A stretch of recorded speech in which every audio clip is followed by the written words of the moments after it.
Vendredi 4 décembre 2020, première destination le Sénégal avec le journal Walf Quotidien, qui se souvient et rend hommage au fondateur du groupe. En deuil de la disparition de Sidi Lamine Niasse, Sidi, une vie de rêve.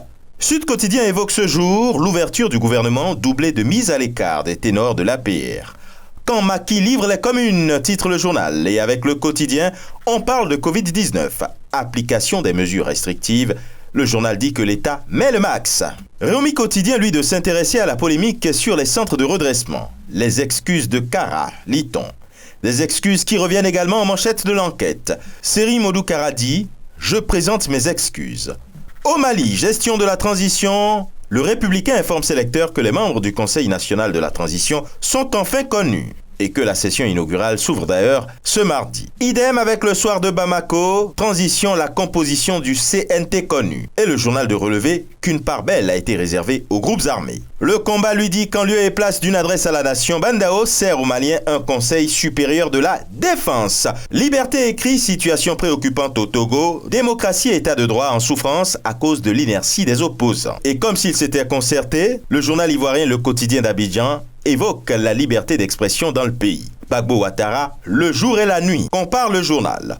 Et comme si le Nouveau Courrier voulait apporter de l'eau dans le moulin du journal qui lui a précédé, il écrit « Justice à double vitesse, Yodé et Siro condamnés à 12 mois d'emprisonnement ». Le sursaut sur un tout autre titre de s'intéresser à la commercialisation du cacao comptant pour la campagne 2020-2021. Ça ne va pas, dit le journal. Les planteurs très inquiets, entre 12,5 et 15% du cacao de la récolte principale n'est pas encore vendu. Environnement avec fraternité, agriculture, zéro déforestation. Le gouvernement réaffirme son engagement. Et au Bénin, la nation célèbre la journée internationale des personnes handicapées. Et le journal de faire un plaidoyer pour de meilleures conditions. La presse du jour s'intéresse à la décision de la Cour africaine par rapport à la constitution béninoise. Alain Ouroula recadre avec la position de l'État béninois. Pour la tribune de la capitale, lancement de l'opération Cobra Royale au Bénin, 150 policiers républicains pour quadriller les 5 arrondissements de Porto-Novo. Et puis au Burkina Faso, le quotidien L'Information pour tous s'inquiète.